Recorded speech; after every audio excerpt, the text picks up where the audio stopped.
Right, good evening. Can everybody hear me now? Definitely, yes. Thank you. Okay, righto. Well, good evening, everybody, both locally and out there.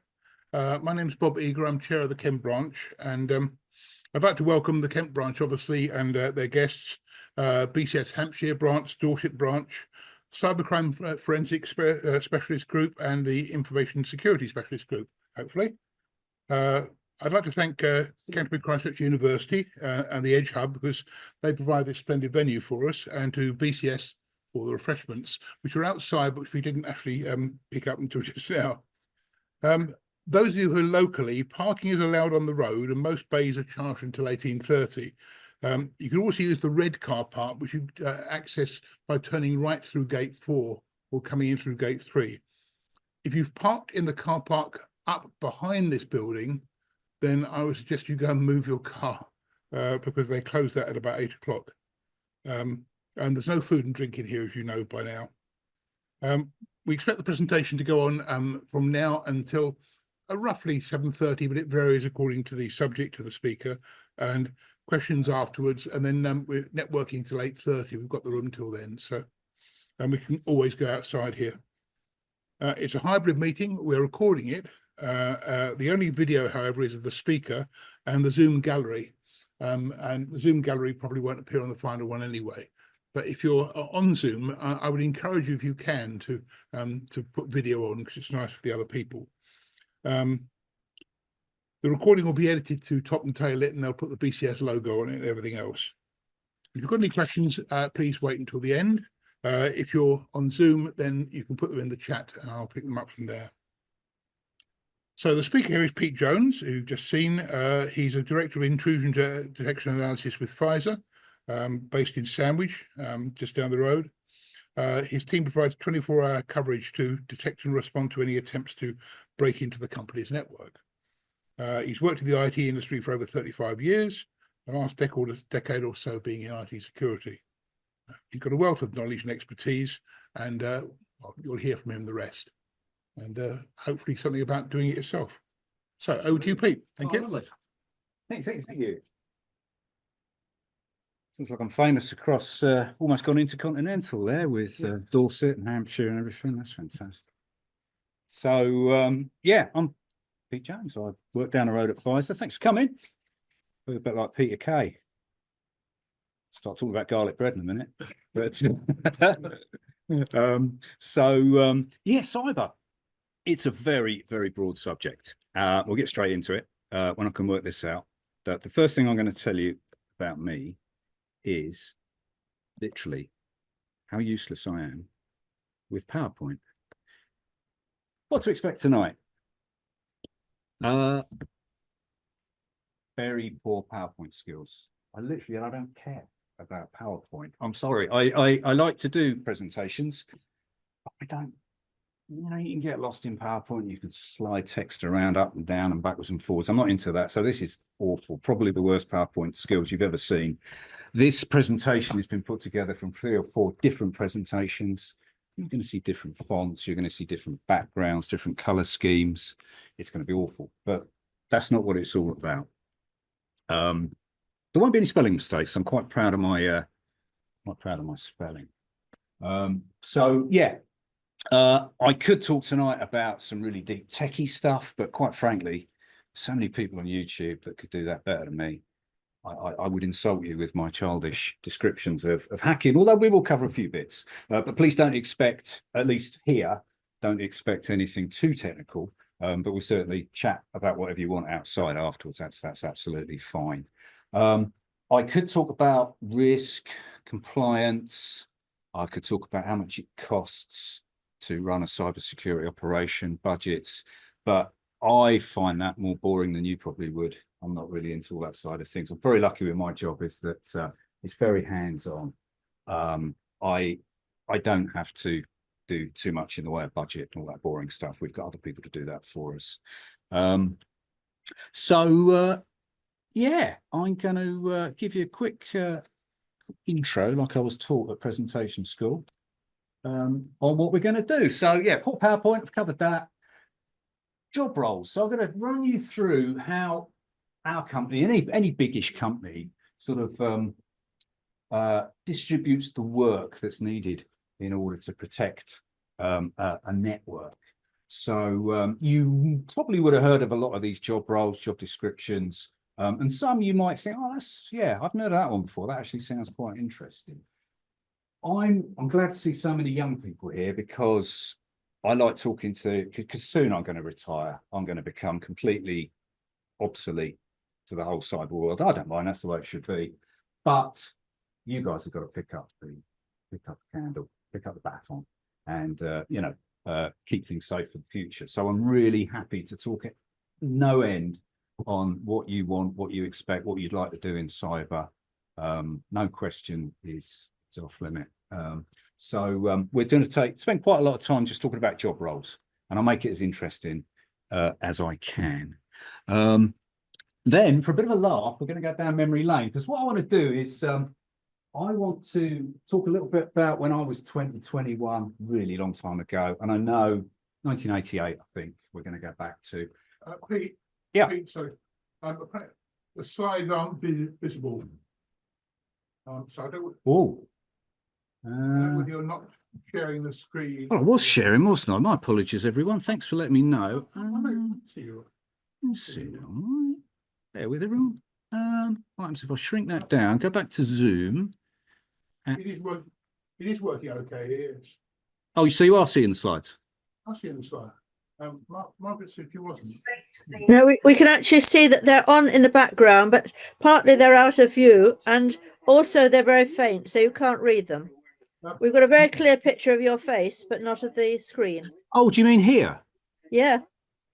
I'm sharing my desktop, so you should have an entire. The only one we can see doesn't look like what's behind you.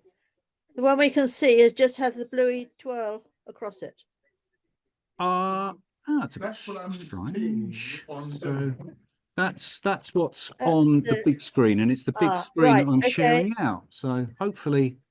Then you are. My apologies. You are. Oh, it's all good, is it?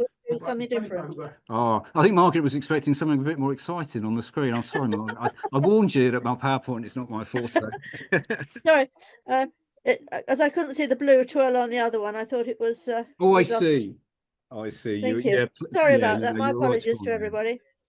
Not at all. Not at all. So, yeah, memory lane, 1988. I was your age. Why are we doing that? It's a bit of fun for us old guys to reminisce about what we used to work on.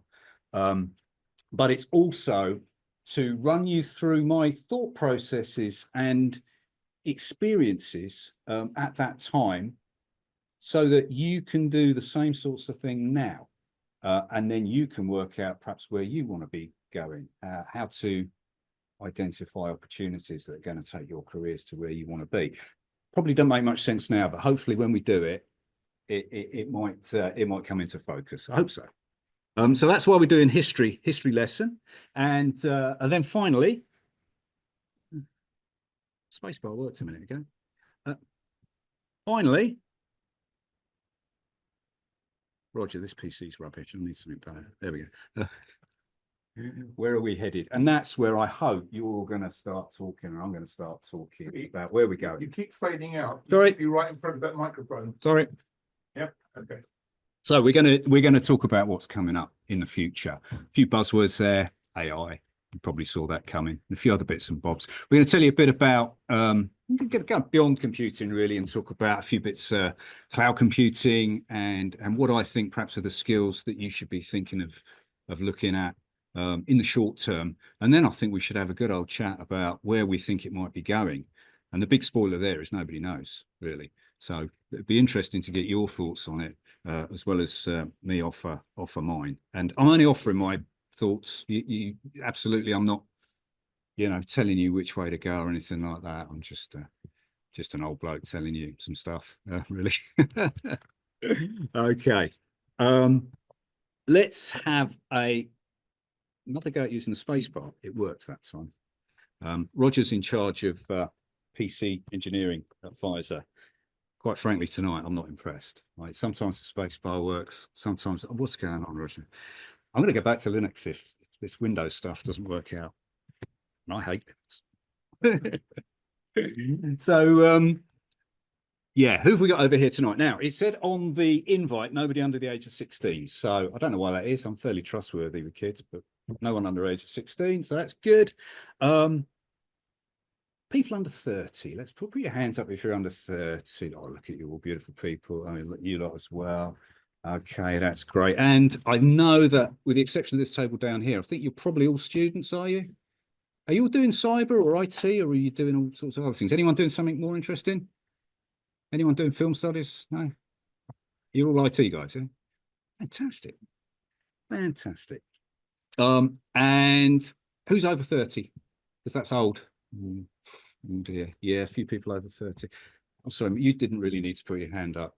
I thought you were about 23. So yeah, it's harsh. 30 years old, but we've still got a lot to give. So yeah, down here I've got lucky a few of my colleagues have joined me. So I've got three guys here: Ryan, Yorgos, and Sean. Ryan and Yorgos, put your hands up. Yeah, there they are. They are incident responders, cyber incident response. So we'll go into more detail of what that means in a bit, but they've both been working for a while. Yorgos was an intern with us for a year, and then we were so impressed. We tried to bribe him into not going back to university and finishing his degree, but he insisted, and so did his mum. So, but Yorgos has been with us now. It's coming up a year, isn't it, Yorgos? So you've done a year in the industry with us, and almost a year in the job. So you're 2 years in, really. And we've got Sean, who's our current intern, and you're a student here, aren't you? At university. So the one uphill. The other ones. I don't know what the relationship's like between them, but you got in, so that was good. So Sean's with us for a year as well, doing stuff, and he's killing it as well. And maybe one day we'll get you back, Sean. That'd be nice. And we've got Michael in the middle, who has got a completely different skill set, but one that we're starting to realise is really, really useful to us. It's threat remediation, and basically all of the stuff we find that has caused us a problem, if it needs a considerable amount of fixing, Michael is the fella that works out how to get it fixed. So he's probably got a few stories. Not been with us for long, have you, Michael? Is it 6-8 months now? Yeah, but has collected a lot of stories about how a big company finds things that really it should be doing better. I'm going to ask for his discretion when you're talking to him later. It might, I'm sure he will be discreet, but don't tell him about anything we haven't fixed, Mike. There's not much.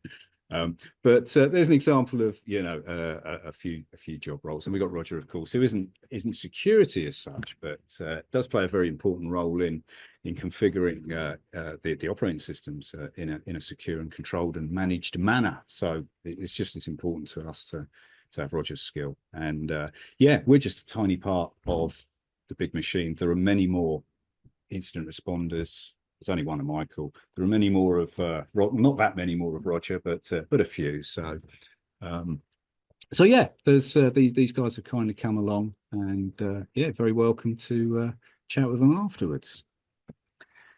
Right, well, that's who's here tonight.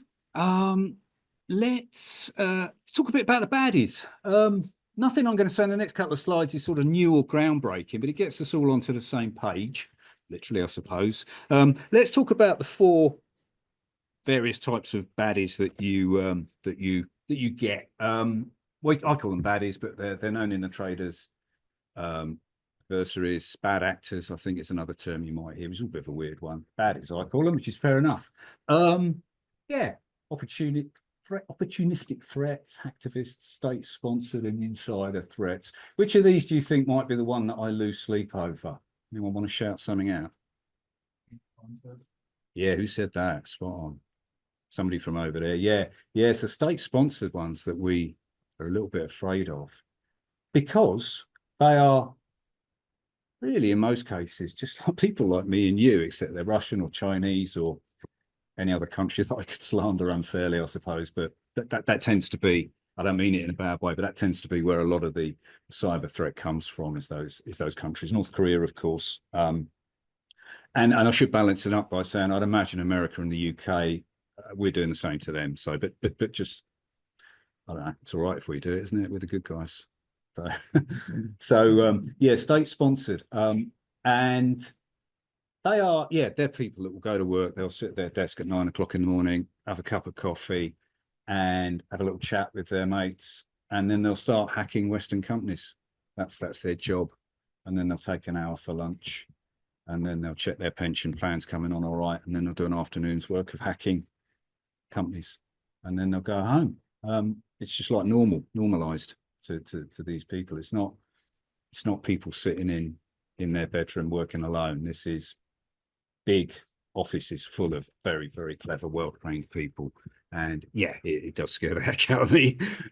So yeah, state-sponsored, exactly the people we're afraid of. I'm not a threat intelligence guy. That's one of the roles we'll talk about. But generally speaking, China, Russia, they are, as you can imagine, looking for political advantage. They may hack into voting systems. You've seen a lot about that. They may, they do a lot on social media, which probably includes illegal access. And so that's China and Russia. China perhaps to more because they've got a little concept of what's the word? Commercial intelligence. They've got no sort of qualms in stealing information and using it themselves. So they'll go after a company like Pfizer for research information. They'll go after a company like Ford for automotive design stuff. God forbid they go after atomic nuclear power stations and find out what they do there. So they're a pretty scary bunch in what they do. A country like North Korea, they're actually more opportunistic threats because they hack for money. And I read somewhere, you guys may know better than me, is that North Korea's income, their gross domestic income is made up of contributions from cybercrime. So whilst an opportunistic threat is usually Eastern crime gangs, that sort of thing, yeah, the North Koreans join in that gang and they steal for money as well as research information and anything that will give them some sort of advantage. So there's an interesting twist on North Korea there, as I understand it. So yeah, opportunistic threats, can't get that out. That's, yeah, crime gangs sending out phishing emails, phoning you up, doing all sorts of different types of things to get you to do something that you shouldn't do. Put your credit card number in somewhere, put your password in somewhere, you know, the sort of thing. This is probably the most obvious one. Hacktivists, they do the same thing, but their motivations are different. They've got views on certain, situations in the world, certain, commercial companies that they're not happy with for, their reasons. You've got to respect them, but not when they start hacking you. And so, yeah, they might target companies. Probably a lot of use of denial of service attacks. They can take down your website by, blasting lots of packets at it, that sort of thing. Although you should really engage services like Cloudflare to mitigate that sort of thing. But yeah, hacktivists, pretty smart usually, and their activities range from fairly simplistic distributed denial of service attacks to, targeted attacks trying to get into somebody's network. But the reason they do it is different. State sponsors, we've found. And yeah, something that's recently got a lot of traction in the cyber industry is insider threats. So that can be somebody that is not really appreciative of the value of the data they've got access to at work, and they might email a top secret document to their Gmail account so they can carry on working on that document on the train or at home. So they're not malicious, they're just a bit silly. So that's an example of an insider threat. Somebody that's, perhaps under a disciplinary for something. So they think, right, well, I'm going to steal a few bits and bobs and sell them on the black market, make a bit of money before they fire me. That could be an insider threat. And there's a growing trend these days that you may or may not have read about, which is when it's usually, again, tends to be a Chinese government, shouldn't perhaps publicly say the government, but it tends to be coming from that sort of area, where they will get people to get jobs in companies that they want to target. And so you've actually got somebody who's effectively an industrial spy, and you welcome him into your office every day. You've given him an account, a PC, he's on your network every day. So he hasn't got all of that, how to get into your network, because he or she are already there. What they're going to be focused on is, right, how can I elevate my privilege? How can I move laterally around this network? How can I find stuff that my masters want to get? So insider threat is is a new, very interesting area, especially in a big company. There's an awful lot of data flying around left, right, and centre, and there's an awful lot of control that you should put on that data if you don't want it ending up somewhere it shouldn't be. So that's that's a quick run through, 3 or 4 minutes on the type of hackers and the reasons that they do it. That wasn't too boring. Let's, on my second spacebar, second slide. This is one of many ways to describe the attack path. Anyone recognise who wrote this? You guys should know. So this is the Lockheed Martin kill chain, isn't it? Is that right? Yep. Yeah, it is. There are other frameworks, we call them, how you can describe an attack onto a computer system. MITRE is the other one that's far more complex than this, but this gives a fairly simplistic, we start here, we go here. Now it's important to say that every attack doesn't work like this. You know, there's not always weaponization. There's not always an email, as an example there. It's usually an exploit. That's either an exploit of code, or it may be an exploit of a person. You know, if I send a mail to somebody and you click on that link, I've effectively exploited you. So that counts as an exploit. And yeah, sometimes they'll want to install onto your system for persistence, so they can go back time and time again. Command and control is a way of remoting onto your system and getting stuff and actions on objectives. So we've covered that. They might be looking for secret stuff that you're developing. They might just be looking for credit card information. They might be doing all sorts of things. It all starts pretty much, not always, but a lot of times it starts at reconnaissance. And that's the trickiest one to get right for a defender, because reconnaissance, it's nothing to do with you. They're not attacking your systems at this point. All they're doing is having a good old look around the internet, and they're going to see if they can learn about you, your company, blah, blah, blah. And there's very little you can do about that other than being really careful about the information you make available publicly. So this is quite interesting. I'll run through a silly example. So let's say I'm going to pick on Roger because he's sitting right in front of me and he's got a good sense of humour. He is giving me a lift home tonight, so all a joke. So let's say I want to, get a bit closer to Roger, and I know Roger uses Facebook. I've no idea if you do or not. I don't understand it. You do? Okay. So I would log on to Facebook, and I know Roger's name. I know where he lives, the town he lives in. Not much information, but the sort of information you might know about each other. So I'm sure you would agree. You're much more social application aware than I am. I never really gotten into it, but you probably know that you can find out about people on Facebook, can't you? You can search for somebody, do a bit of stalking in the nicest possible way. So I could stalk Roger, and I could see, it doesn't take long to build up a bit of a picture of somebody. So somebody wishes Roger a happy birthday. Oh, that's good. It's Roger's birthday today. Brilliant. And he's 35 today. Oh, that must mean he was born such and such. That's interesting. Let's see what else we got. Oh, Roger's posted a picture of his dog there. Isn't it cute? Oh, his name's Pookie. Pookie the dog. Isn't that lovely? He hasn't really got a dog, but I don't think. Let's say he had a dog called Pookie. So you can see what I'm doing. I'm building up a few bits and bobs about Roger just from public knowledge. And let's say I came across Roger's email address, probably Gmail, something like that. I wonder if I've got enough to log on. I wonder if his password is Pookie123.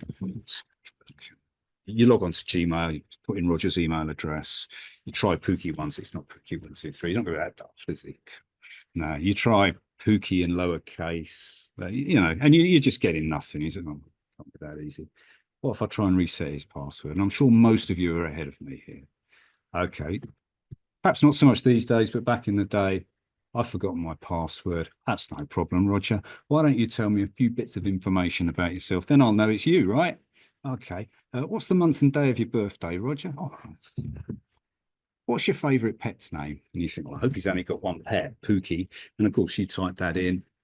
You get in. You say, okay, Roger, yeah, sure, it's you. What's your password? So I set Roger's password up. And then I've got a new password. I've got control of Roger's email. And from there, can read Roger's email, I can impersonate him, to any service where Roger has registered his email. So maybe your eBay account, your Amazon account, maybe you use the same password everywhere. That wouldn't be good. Not that I found out your password, but yeah. So you can see that all of that came from some fairly benign recon. And there was nothing Roger could do about it at the time because he's not monitoring who is reading his Facebook account. You can't do that, I don't think.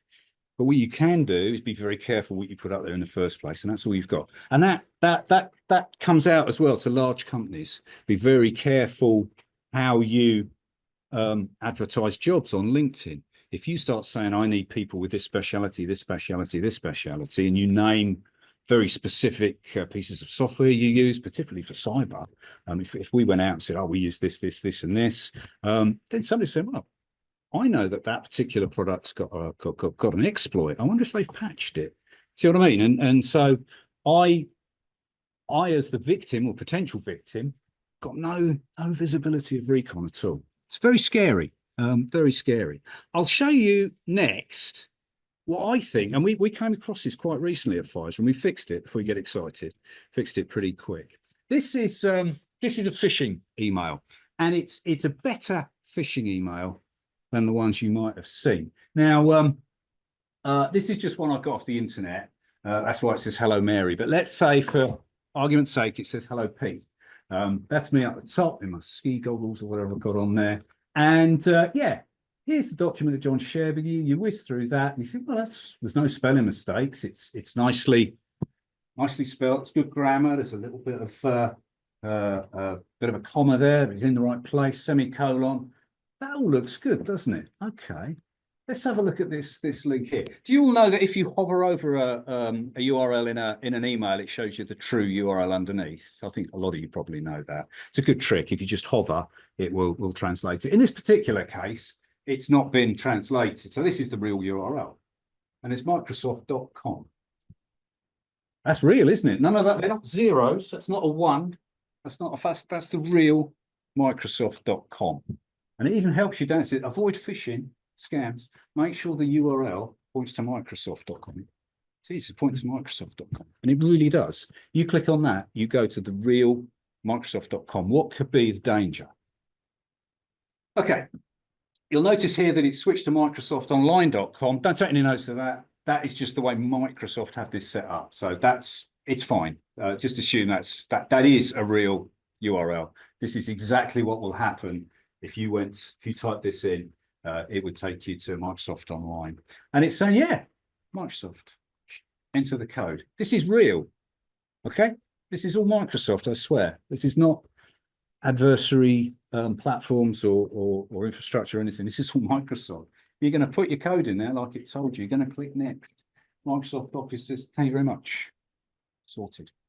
What I've actually done there, and I'll explain this perhaps a little bit more in depth on the next slide, just to make sure you follow. But what we've done there is we've trusted that Microsoft have sent this to us, which they did, but we don't go and think who asked Microsoft to send this to us.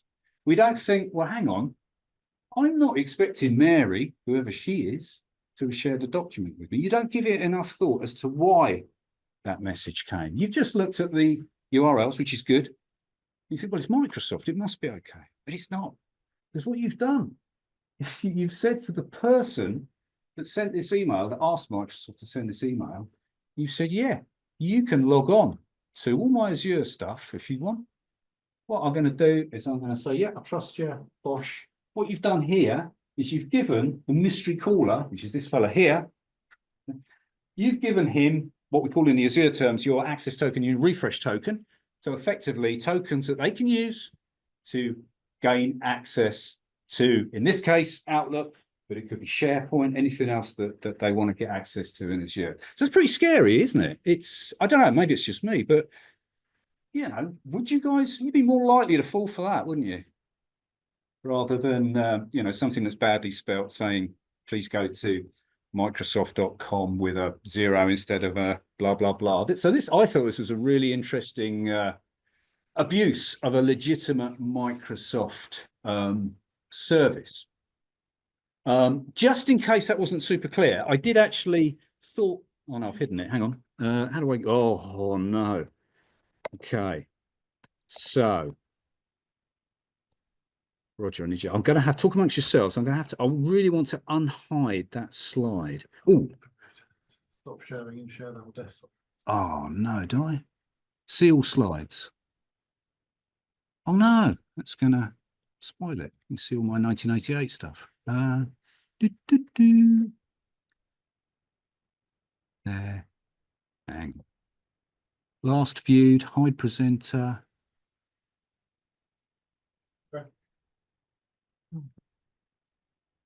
I'll stop sharing. Don't worry, everyone. I'm going back to unhide this. I'm sorry, I didn't run through this completely on shared mode, and it didn't dawn on me that I wouldn't be able to unhide that slide. Let me. I can't even see PowerPoint. There it is. Da da da da da da da da da da da.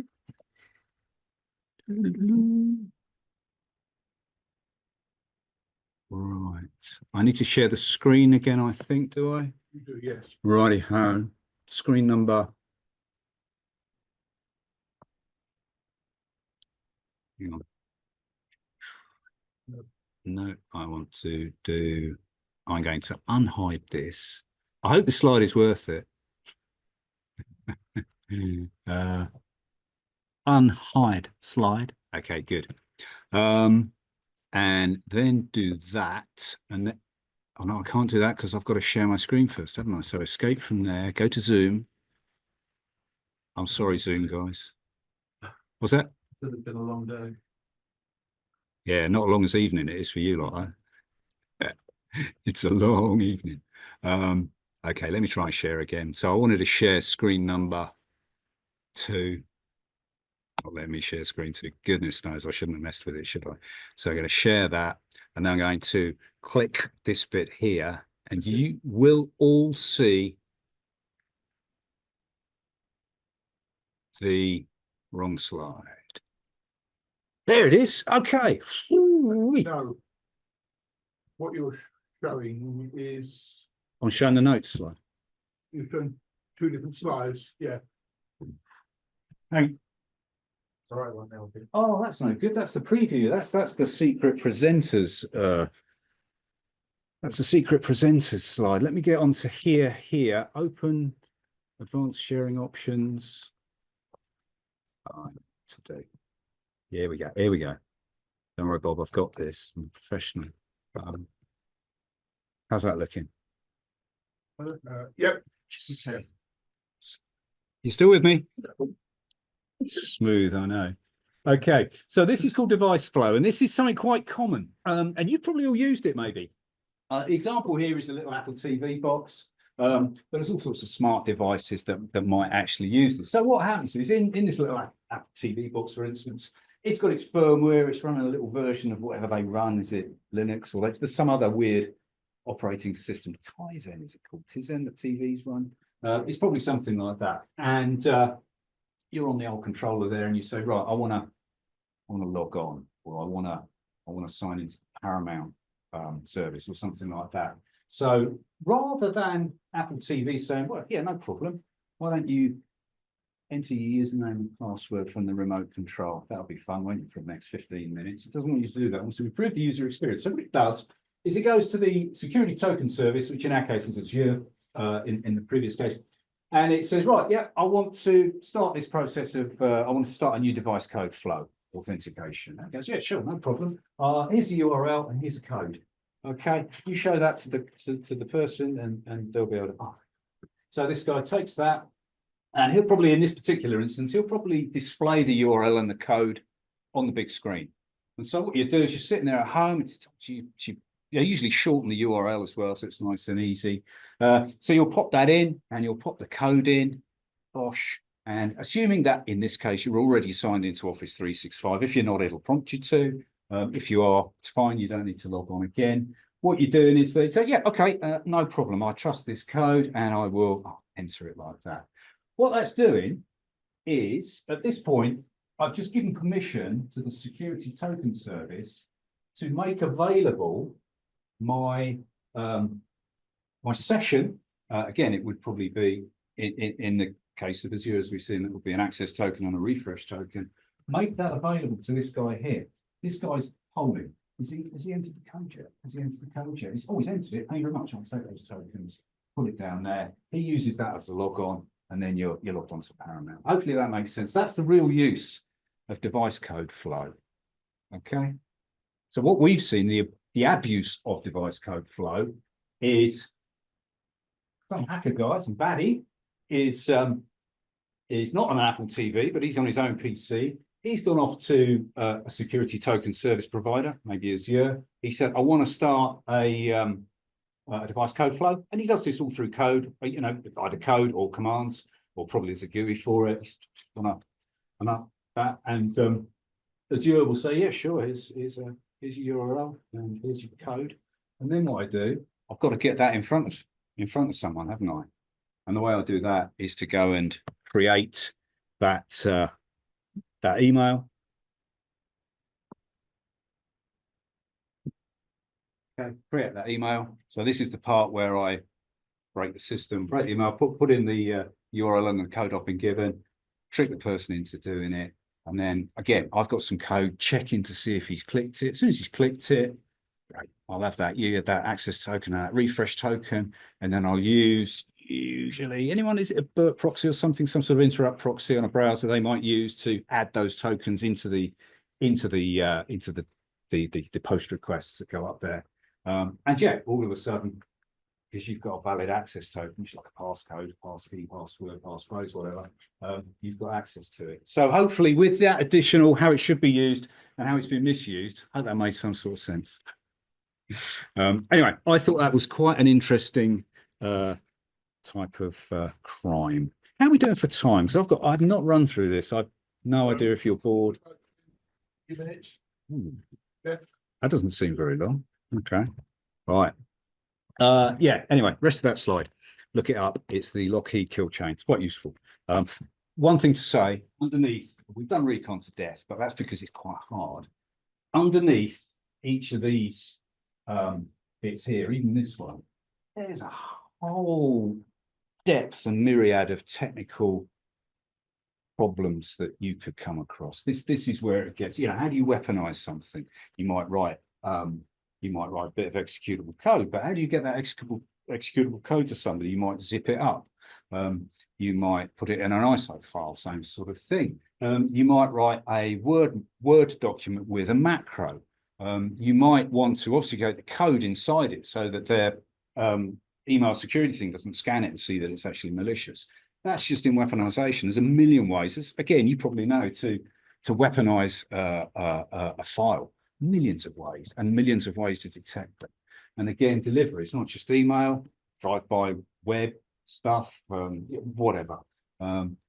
Exploitation, that's either the user or the operating system or a piece of code, or you can exploit device code flow, as I've just shown you. What other stuff have we seen, guys, lately? GitHub, Docker's getting a bit hard these days in Kubernetes. Just so much technology that's all got, ways of being misconfigured.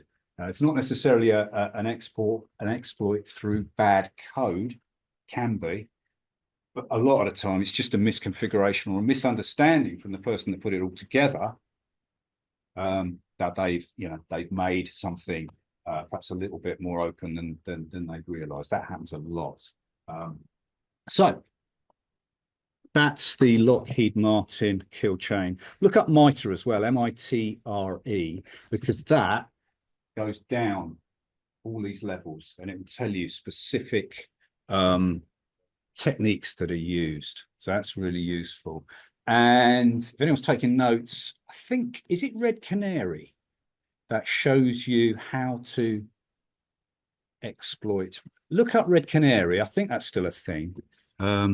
It's quite an easy one to remember, as I don't think nature makes red canaries, but they actually provide code to demonstrate an awful lot of the exploits, and they're all mapped back to the MITRE framework. Each particular exploit has got an index number, and you can go to Red Canary and have a look at the code or the process that might help you demonstrate that exploit. There's many other sites that you guys might have found better ones. Do share them later on if you've got them. We're learning as much as you guys are, I think. I do say guys a lot, and I've been told off for that. When I say guys to the ladies here, I don't mean guys, and I want you to know that very publicly, IT and cyber is not a boys' club. All right. Sorry, boys, it's not. So if I say guys, please don't take offence at that. I just can't help it. Too old to change. So what are the career paths to help us defend against this outrageous behavior? It's just terrible. Let's have a look. Oh, it's good. Look, just hit the space bar. Space bar's not working, Roger. It's not working. It's now. Okay, so we start from the beginning. All of this isn't really security. So you've got to have, when you're talking about putting in a new solution for your company, whatever that might be, a warehouse database solution or an ordering system or a finance system, you've got to have people to draw it up on a whiteboard. We're going to have, this is old school, we're going to have a web server and a SQL server and all this sort of thing. You don't do that anymore, but it'll be Docker and VMs these days. But I talk in old terms because for me it's easy to understand. You've got to have somebody to draw this all up on a whiteboard, connect it all together. This is how it's going to work. You're going to design this. And in terms of that and software development, the DevSecOps role, I suppose that is, which probably described as a framework. We love that word. When you're a programmer, it's no good being a programmer of old. You've got to be mindful of security at any point during the development process. That way, good secure code comes out of what you write straight from the off. That's the idea. I don't know much about DevSecOps. I'm not much of I've never done software development as a living. I can code to an extent, but I need Python and stuff like that. So DevSecOps is definitely a thing. Programming obviously is definitely a thing, but all of this is the almost the pre-worried about security type things, and it's not an area that any of us are directly involved in, with the exception of DevSecOps, which is the thing. So as you come up the chain, this is the boring chart. I'm so sorry if you're a business analyst or a wannabe risk management specialist. It's just not my bag. But obviously, you cannot put techie people in charge of a project.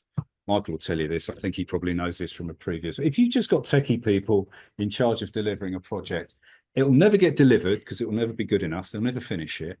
It won't do what the business want it to do because they've thought of better things that they want to use. So you need these businessy people, and business analysts, they're clever. They sit between the techie guys and the business people. They can talk both languages.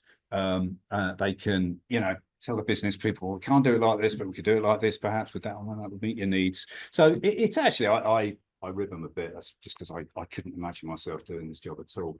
But they are important. So that's business analyst, speed up.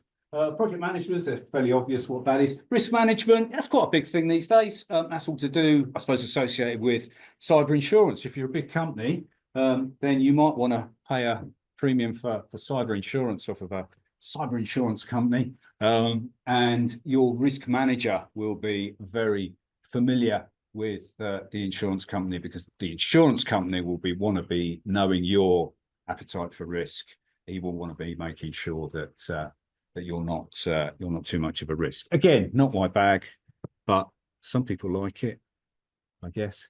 And application testing. This is the first one that perhaps is interesting. So it's sort of pen testers. You've all heard of pen testers, I'm sure. I want to split pen testing into two parts.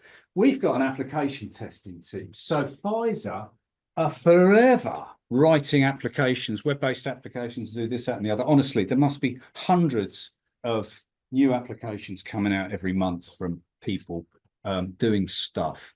And every one of those applications needs to be tested for bad security practice. And that can be all sorts of things. Can I use SQL injection might be a technique that is less common these days, but was used a lot in the past. You can put a few fancy SQL characters in a password prompt, for instance, or another field on a web server, and instead of it,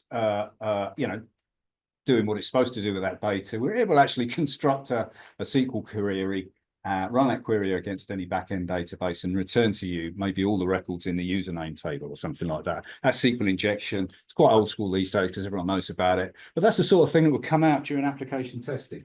And these guys, they get hundreds of requests every day, I think, to run a battery of standard tests against an application. That's quite an interesting job if you're techie. There's an awful lot going on in that role. Now, it's at this point I got fed up with putting the jobs roles on one at a time, so I'm just going to put them all on this slide. This is the big one. This is where you might want to think, oh, that's interesting. That's what I want to do. Let's start off with what you could argue they're not the most important, but without them, I can do my job. So I'm going to start off with analytics. Now, if you imagine you've got a global network of firewalls and concentrators and cloud stuff and GitHub and SaaS, all these software as a service. You've got antivirus, what we call endpoint EDR. EDR, what's that stand for? Endpoint detection and response. EDR, things like Carbon Black, CrowdStrike, Microsoft Defender, that sort of product. All of those are creating log files every day, millions of rows of log files. You cannot, unless you're a very small operation, you can't just be watching those on the glass for, that's how we used to do it, but we don't anymore. You've got analytics. Everything gets munged into something like Splunk, Chronicle, they're called SIEMs, S-I-E-Ms, all those sorts of products. And basically they are big old data engines, and the people that work on these systems are data scientists, and they're very clever, and I don't understand them when they open their mouths. But what it means is I can use something like Splunk or Chronicle, or Sentinel, is it for Microsoft? Yeah, thanks, Sentinel. And I can query that data. I can just say, well, who has talked to this IP address in the last 7 days, and which process was responsible for reaching out to that IP address? When did it happen? What was the username? How many people did it across the network? Is this a problem? Blah, blah, blah. Now, we rewrite queries to do that, although AI is giving us the ability to write prompts in real language now. So I could probably, I don't know if I get away with it at the moment, but certainly in the future, I will be able to just type that question in to a sim, and it'll say, yeah, okay, well, yeah, Ryan went to this, disreputable website 30 times this month instead of doing any work. So we have conversation. Sorry, Ryan, you were just there to be abused. So analytics really, really super important. The other important thing is security operations. These guys actually run everything. So they run the firewalls, they run the EDR, they run cloud. They run the underlying analytics. Without them actually doing the care and feeding, as we say, and the actual building and the engineering, it's really hard, is that we've got nothing. We haven't got analytics without these guys. We haven't actually got firewalls that are doing things. We haven't got EDR that's blocking stuff. So yeah, security operations, really, really challenging, but super interesting role. You'll get exposure to all sorts of hardware, software, operating systems. There'll be Windows, Linux, just all sorts of different ways of doing things. That's a really interesting thing. Some of the other things, threat detection engineering, that's an interesting one. We've got about 6 threat detection engineers. So you remember analytics, millions of log files all going in, blah, blah, blah. What the detection engineering guys do is they build queries that run every 20 minutes, it's called simplistically, every 20 minutes, looking for known indicators of a problem. So if notepad.exe has just connected out to an IP address on the internet, that's not normal. Something's happened to that notepad.exe. It's been injected. It's been a doppelganger. It's not really notepad, blah, blah, blah, a million reasons. But that indicator of compromise, as we call them, that will be picked up And threat detection engineering would have an alert for that, and that alert would fire straight to incident response. These boys here would spring into action. You've never seen anything like it. They would spring into action. They'd be straight onto that PC. They would be containing it. Something bad's going on here. They're going to triage it. Yeah, it's bad. We're going to contain it, which means it can't talk to anything. And except us, we can talk to it. We can see what's going on. We can collect files from it. We can do everything we need to do, but the user, they can't do anything on it. So the problem can't get worse. And without threat detection engineering, we're just sitting there looking at a screen, which they love, but it's not paying the mortgage, is it? So, so threat detection engineering are very important to us. So I'll cover two there: threat detection engineering and incident response very quickly. Threat intel team. This is interesting. They don't respond to threats that are happening at the company you're protecting. These guys are looking out on the dark web for things. They're looking for new threat groups, new techniques. What are this particular group doing now? They've got a new technique where they'll send an email with a particular lure, and they'll do this, that, and the other. So the threat intel guys get us ahead of the game. They know, they try to predict what might happen. They might hear on the grapevine that somebody in somewhere, North Korea, is what was I going to say? Threat intel. Somebody in North Korea is looking to target the pharmaceutical sector, in particularly the top 3 pharmaceutical companies. This is how we think they might going to be doing it. These guys will work that out. They will get the necessary protections in place, thanks to these guys, and the security operations guys. And before we're even attacked, hopefully, we got those blocks in place. And that's why we have threat intelligence. That's why we pay an awful lot of money to vendors that provide us with threat intelligence. And that's why we put a lot of money into automating the analysis of all the indicators that they give us, making sure they're pushed out to firewalls automatically. So we're ahead of the game. That's the trick, is to, ideally, we wouldn't have any work to do ever. We would not complain, because all of these guys are so far ahead of the game that we're safe. So that's, yeah, threat intelligence was a good one. Threat emulation is a really good one. One of my personal, I'd love to have been doing this full time. So you remember we talked about application testing, where they test files, they try and hack into applications, check that they're not doing anything. Well, threat emulation is kind of like a hacker for hire. So let's say that there's a new vulnerability on Windows 10. Face it, Roger, it would never happen, would it? Never. Not on Windows 10. And you had to do this, that, and the other, and maybe somebody out there's published a proof of concept, and it's a really tricky one, and it's it's not just like typing a command and something bad will happen. You've got to have a certain level of rights on the PC, and you've got to write a bit of code to write something to a particular area of memory, all that sort of stuff. It's really quite deep. What threat emulation can do is they can make that happen. They can prove the concept of the exploit, and it won't just be Windows 10. It'll be I remember I did a lot of work with the threat emulation team just before Christmas on that device code flow thing that we saw, because we were at the time vulnerable to that. And so we know exactly how it works. Threat detection, bless you, threat detection engineering guys write an alert for it. We put blocks in. These guys say, if you blocked it, no, you haven't, something's wrong, it's not blocking, I've just done it again. Oh, so we go back and we try harder. Because no, it's still doing it. Okay. And then finally, we work together. It's the important thing. All these teams work together. We work together.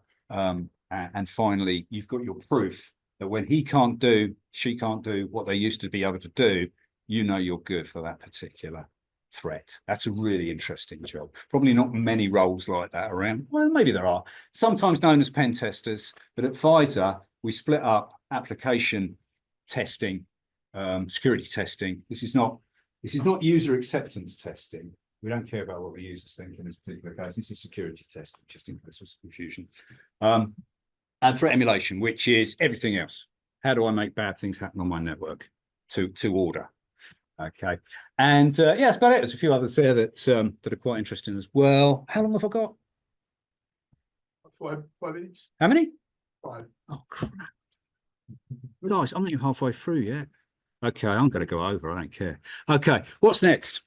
This is 1988, my best year. Loved it. Life was full of XR3s. Some of you know what I'm talking about. Most of you not. I might as well be talking about 1588. I know. XR3s, Die Hard. You all know this bloke. This came out in 1988. I know, John. What's his name? John, someone? John. You said it earlier. John. Oh. John. Pressure's on. John Connor? No, it's Terminator, isn't it? John Clay. Yeah. Jean-Claude Van Damme was all over the place. He was kicking people in the head. It was great. I had one of them, CBR 600. It was fantastic. I thought it would get me a girlfriend. It didn't. I was hoping it would get me Cindy Crawford. It really didn't. So I just listened to a lot of heavy metal music and drowned my sorrows in cider. Remarkably, all of these bands are still touring to one extent or another. I think Iron Maiden, if any of you into rock music, probably the only ones worth seeing these days. I think these guys have lost their voice a bit, and he's definitely lost his voice up the top. So 1988, it was great, except for one thing. The computers were awful. 1988, I was 21 or something. That's, yeah, I know I'm old. But 1988, I was in my first or second year of a computer job. Totally coincidental. I got the job. I was working at an office and they needed somebody to look after one of these bad boys. God knows all about these. I know, Bax 11780. How big do you think that was in real life? Do you think it was kind of this sort of size? It's difficult to tell, isn't it? I should have, maybe it's a bit bigger, maybe the size of this table. It was massive. It probably went, I'm going to walk away from the microphone. It probably went from here. What do you think, Bob, to about here? Yeah. Yeah, about that. Probably used about, gigawatt of electricity every hour. It was expensive. When it broke, you had to call an engineer out who'd come down from Leatherhead in the middle of the night, and he'd poke around with a multimeter and he'd find some massive board that wasn't working. He said, "Yeah, this is broken. Look, it's fried there." Oh, he said, "Yeah, I've ordered another one." So a courier would stick one in the back of his van. He'd drive down from Leatherhead, and he got to know all the engineers from all over the place. And then he'd put it in, fire it all up. The lights would go dim, and you'd be able to carry on with your processing. And this is how you talk to it. That's paper. I know, paper in there. I think this was called LPA. LPA 0 was the console, I think. Again, Bob might remember this better than me. And this is a BT200. This is a BT220. I'm sorry, Mum. This is how you talk to it. It was useless, big, expensive, useless. Not connected to anything. The only thing it was connected to was those VT220s.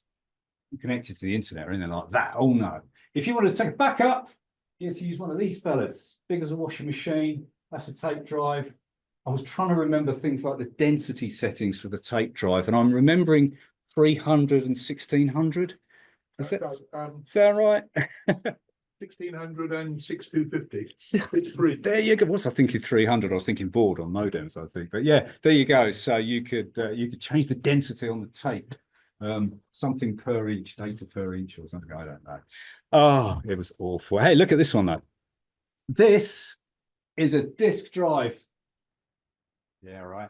That big circular thing. You used to screw something on the top, lift it out like that, not drop it because it was made of ceramics and it was smashed to a million pieces.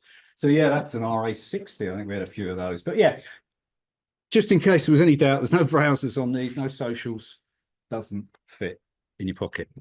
Obviously, I'm going to race now to what kept me going. This is a really cool slide. What kept me going in 1989, apart from XR3s, 1988, I'm sorry. From XR3s and Cindy Crawford was I kind of knew where it was going to go. It was the dawn of something really good. And it dawned on me that you guys are also on the dawn of something really good. We're always on the dawn of something really good because we work in tech. And tech is always reinventing itself. So I'm going to run through some of these things. Some of these things I hope you'll recognize.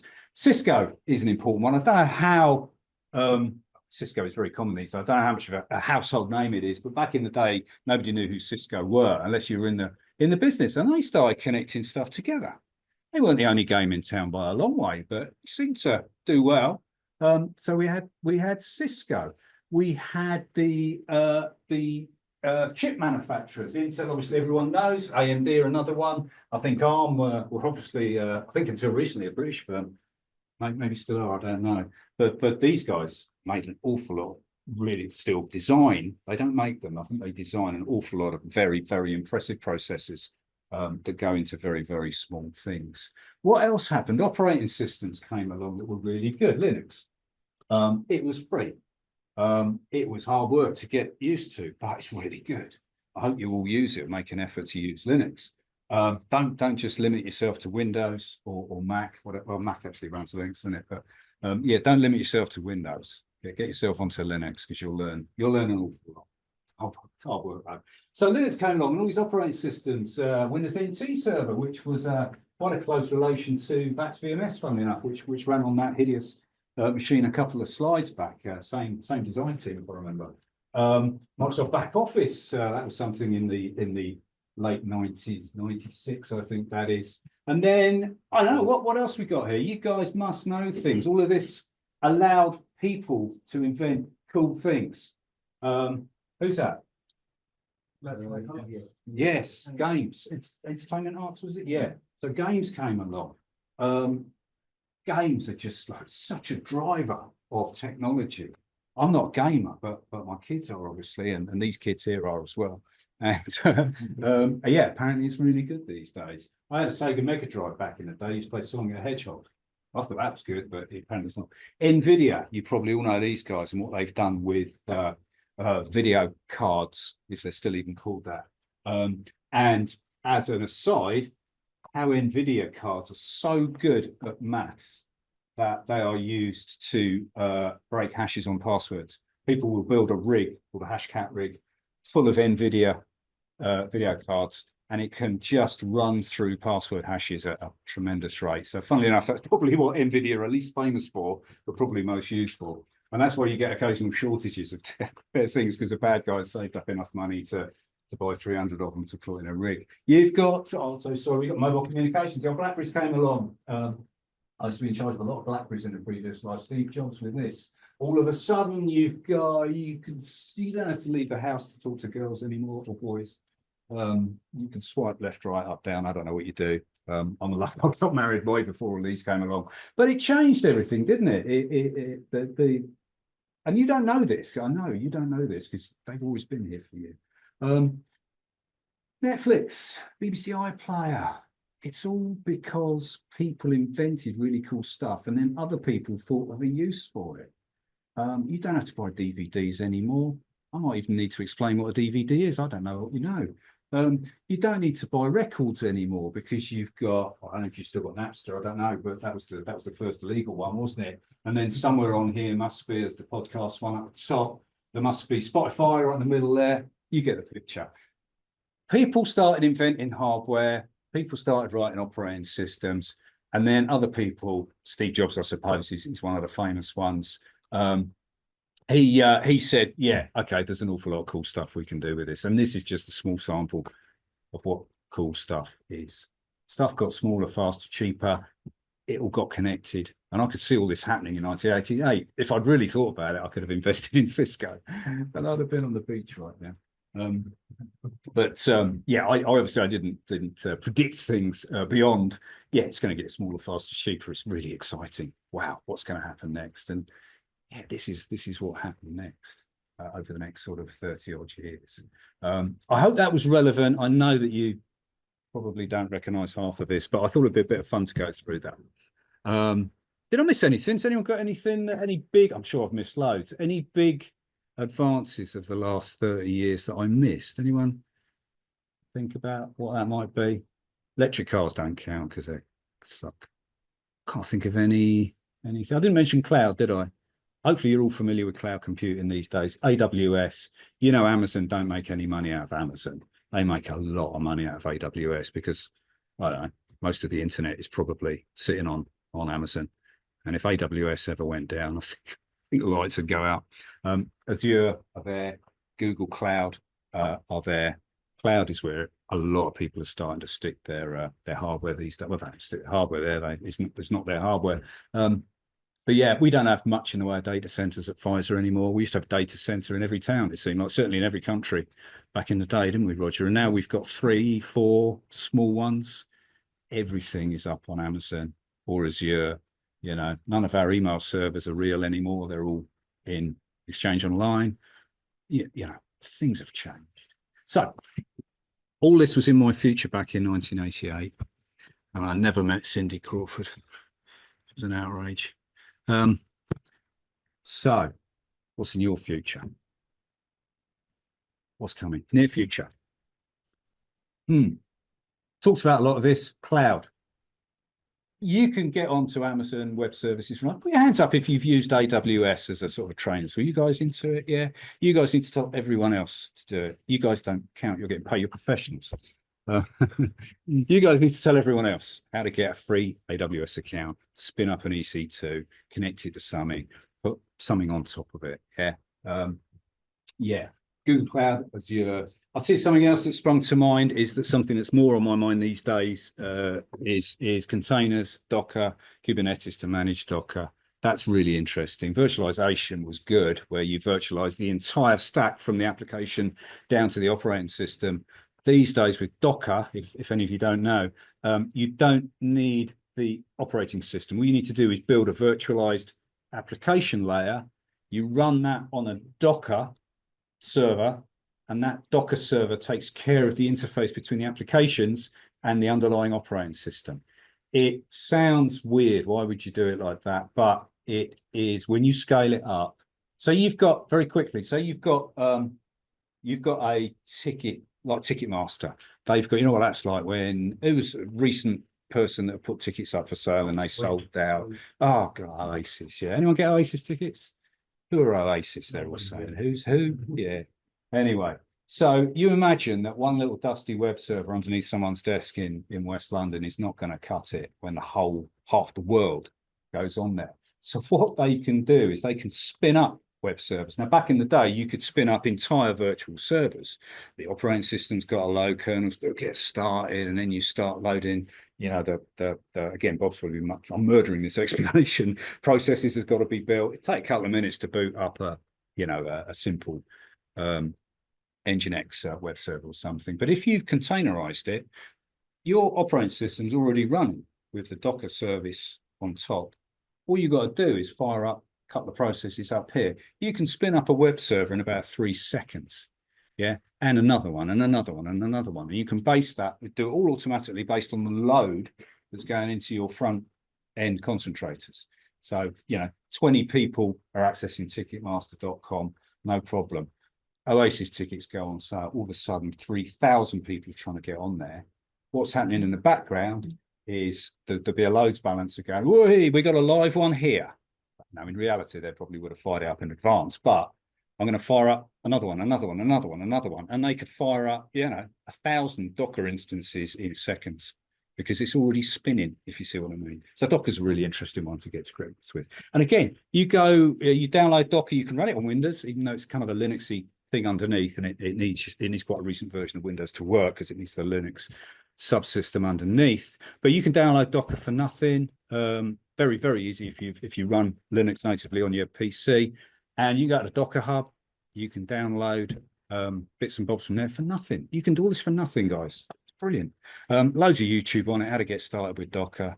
I would recommend, I didn't write it down here, but I would recommend very much having a look at Docker. Scripting, yeah, you might be thinking, yeah, I can get AI to do all of that. We'll talk about that in a minute. It's good to know how to script. You don't have to script a code from scratch anymore because you can use AI to knock something up. But believe me, AI is going to screw it up. It's not going to be good, but it will be better than having to start from scratch. So we'll talk about AI in a second. Right now, in fact. Yeah, AI. Who knows? Who knows where this is headed? And I think this is just about the last slide, Bob. So if you don't mind, I'll carry on. I really need a coffee, so I'll talk quick. Anyone tells you where, you know, if they know where this is all headed, they don't. None of us do. What are the problems from a security perspective that AI brings to us? Well, something that we've seen a little bit of at Pfizer. phishing messages are getting better. There's no spelling mistakes anymore. There's no grammar problems. They're putting little commas in where they should be, because one thing AI is good at, the large language models, really good at writing text, aren't they? When you ask AI a question and it answers you, you think, wow, you sound really confident. That's a great answer. Thank you, AI. You don't really think about whether it's right or not, because it's written it in such a good way. So the language skills of AI and how they do it with prediction and tokenization, so I don't know how it works, but it comes out with some very meaningful statements. So yeah, as a result of that, phishing messages are a lot better than they used to be. So again, that's something that we look for. We look for bad grammar in a phishing message, not defense anymore. Deep fakes. You'll probably seen deep fakes on the internet and stuff like that. The bar for being able to create deep fakes is getting lower. It's cheap to do now. We've seen deep fakes of deep fake voicemails impersonating people at our company, looking to get somebody to transfer a large amount of money. And that's where, again, it's very difficult to detect that at the moment. But what you can do, and I didn't mention this as a job role, and it's a very, very valuable one, is user awareness training.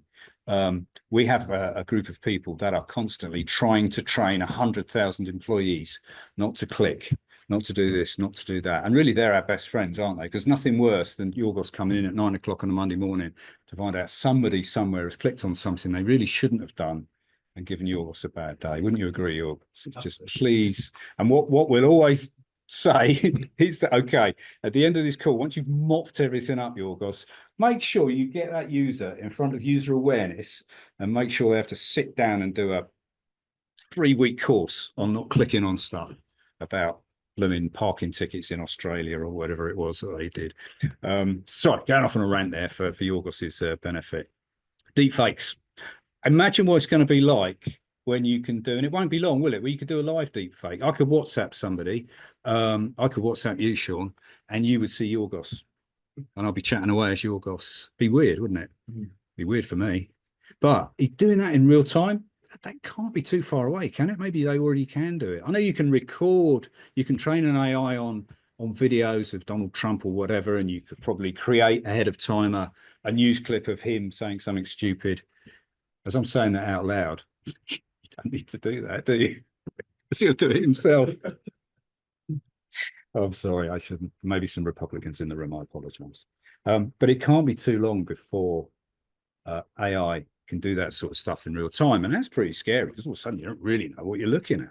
And then the other, scary thing that we think about is AI actually creating malware in the first place. AI can write script, can write code. It can analyze an environment and work out where the holes are. It could do all of that. So, that's pretty scary. On the flip side, good people are using AI to do good things, to improve our ability to respond. So again, it's going to be kind of an arms race, but there's more bad I listed than good, just to keep us all on our toes. How do you secure AI itself? When you're using AI, maybe you've written up and trained an AI model to do pharmaceutical research. Who knows? We probably have. I don't know. How do you know that the data that comes out of that model that you're putting in the prompts and stuff's coming out, that's really interesting? Yeah. How do you know that's safe? How do you know that's not being stored up somewhere in the cloud that somebody else can get to? You've got to secure your AI, and that's tricky, especially when you're using OpenAI and stuff like that. Where does all this data go? What about hacking AI? Prompt injection. You can nobody really knows how AI works, I don't think. And you can make it do some weird things by playing around with the prompts, asking it questions in a certain way, blah, blah, blah. Get it perhaps to reveal things that it shouldn't be revealing. A lot to think about with AI. And it hallucinates as well. It makes stuff up. People have been caught out in court cases. They've used, barristers have used AI to present a case to court.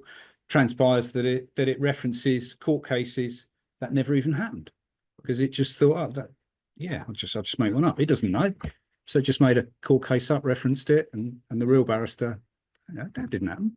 that's not a thing. Oh, I always said it was. Gosh, I've written things like shadow AI, which is another thing to worry about. Blah blah blah blah blah. How is AI gonna going to work? How will some AIs get better than other AIs for doing certain things? Will you have to pay a lot of money to get access to certain models? If you want to be a super top financial investor, you might think, yeah, I'm going to use AI. I've heard that this AI will make me rich in 3 weeks, but you got to pay $10,000 to get onto it. Is that going to happen? I don't know. Will it really make you rich, or will it be a scam? Could happen. Don't know. Finance, health, gaming, you know, all these AIs could be created specializing in that sort of thing. So yeah, I'm just trying to visualize how this might go. A bit like I was in 1988. How am I going to engineer a meeting with syndicate? You know, yeah. Will it be accessible equally to the whole world? Probably not. You know, the world's very unfair in that way. Rich people like us get access to a lot of stuff that poor people don't. Will AI all of a sudden balance that inequity? We can all hope so. And I hope that some of you might be involved in making that happen. You might want to shift your focus, saying you are focused on making millions of pounds for yourself, but your value in life might be, you know, I'm going to make the world a more equal and better place, and I'm going to use AI to do it. Yeah, cool. Can't get a bit deep there. Deep mind. Couple of examples of injection techniques. These are all techniques that you can use to hack AI. I only found this morning. This is from OASP. Anyone heard of OASP? Yeah, loads of people. Brilliant. I did write down what it stood for, but it doesn't really matter. Yeah, these guys write up various methods by which you can make things do bad things. And they published a paper on AI. And these are just a subset of things you can do with AI that make it do things that AI creator didn't want it to do. It's really worth the read. I've only read the contents, and I'm really worried. So yeah, AI for you guys, it's going to be big. It's going to be big.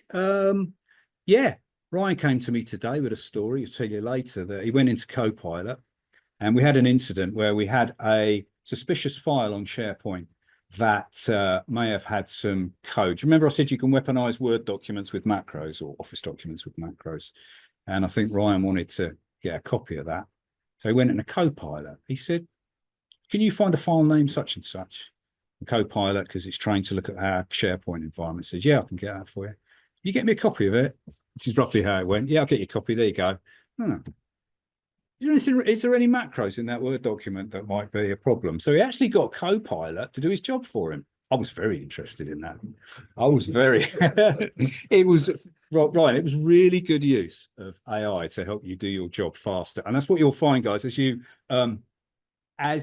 go through your career, build your career, the people that are going to get on are the ones that can use AI to make their work day more productive, because we always want more out of everybody. Don't think of it in a negative way that there's going to be no jobs because of AI. There will be. It'll be the people that can use AI for good things, I think, that are going to be the winners during your working life. Yeah, so Ryan will tell you all about that story later if you want. Far future, it's a super scary one. You'll know what that is probably because you're all students and you're all clever. Chandelier? No. You don't know what it is? Holy cow. That's a quantum computer, apparently. You know what quantum computers are? I'll tell you. I asked AI. I said, can you describe quantum computers to me in 30 words or less? I thought that would be good. So a quantum computer uses qubits to process information through quantum superposition and entanglement, enabling complex problems, fixing complex problems much faster than classical computers, blah, blah, blah, blah, blah. Now, there's a really good trick I learned with AI, and you'll like this. When you're using AI, you can lie about your age. It's great. So I said to AI, can you explain that again? Like I'm 12 years old. It simplified it a little bit. I had to get down to 8 years old before I fully understood the answer. So my mental age for AI is 8, which is good. That's something I can work on, I suppose. Imagine a super smart computer that uses tiny weeny particles called qubits. These qubits can do many things at once, making super fast and able to solve really hard problems quickly. It's like magic math. I had to add the S at the end because that really annoyed me. So yeah, quantum AI. What's it going to do? You've got AI running on a big quantum computer that can do a crap ton more than a normal computer. Is it just going to give you the wrong answer more quickly? I don't know. Or is it going to give you the right answer more quickly? Don't know. But it's coming. I don't know when quantum will be around, but it's worth keeping an eye on, I think, especially when they mix it up with AI. And that's it, guys. Really, couple of good books to read. Anyone read either of these books? Really? Not seeing anyone. I've only read that one, Scary Spark, by a bloke called Mo Gaudat. He's a really interesting fella. He's an ex-engineer at Google, an engineer. He was in charge of Google. What's the Google department that was doing all the cool stuff? Google Futures or whatever they were called. He was in charge of that. Real tech guy. And he's written a really good book about AI. Possibly not what you'd think it is. He says things like, yeah, AI is going to be cleverer than us almost immediately. He says AI learns from human interaction. So he suggests that we might want to be nice to AI and polite, say please and thank you. It's crazy, right? But that's what he's saying, because AI is like a small child. It's learning from us. It's a really interesting premise. Ethics. How do you give an AI ethics? What happens if you deliberately give it the wrong ethics? And he does some really good thinking. It is scary, but it is uplifting, and it'll give you his vision of how humanity is going to get on with AI. And I think for you guys, that's probably quite an interesting area to go. The other book I haven't read, but I've heard it's good, and it's published by Penguin, so it must be good. They did all the good books when we were kids, didn't they, Roger? They did. They did. They were fine. So let's go and get some coffee, I think. And I think, yeah, if you can please look after the world once I've retired, at least for 25 years, that would be great.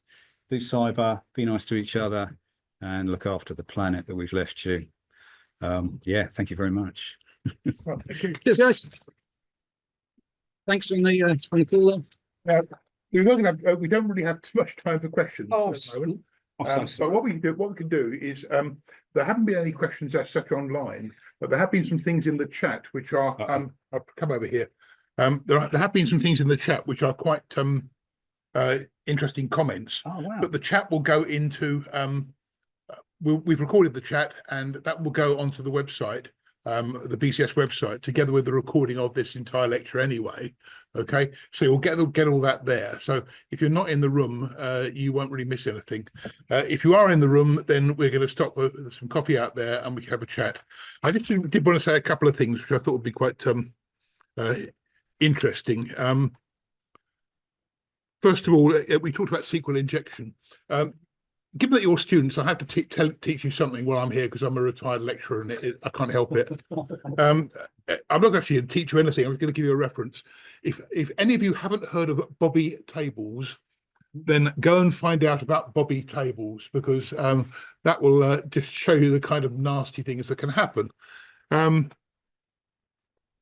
Somebody did mention in the chat that they quite like the idea of the old kit, the old hardware. Yeah.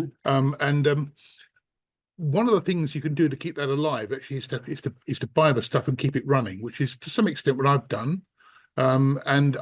The successor to that big blue machine you saw, the VAX, I've actually got one at home. In fact, I've got 3. That's greedy, and some of its predecessors as well. But what you can do is you can actually build emulation. A good way of doing it these days is on a Raspberry Pi, where you use software to do it, and you can drive it to a nice front panel that looks pretty as well. And it's quite simple to do. And it just so happens that I'm almost certainly going to be giving a talk about that here, beginning of June, inside term time. So if you want to come to that, I'm sure you know that Tina will let you know if you're a Christchurch student. One last thing, talking about hacking and about getting people's passwords and dogs and and things like that. Mm. When I was an undergraduate, when I was a postgrad, I met this girl who I quite fancied, and I Cindy Crawford, didn't know it wasn't Cindy Oh. Crawford. That's what reminded me actually. And I didn't really know, what I could do. I didn't know that well, but I decided what I'd do is be to send her a Christmas card. So to do that, I had to hack into the student record system, and I managed it very easily because one of the people who had an account was my director, and the password was his wife's name.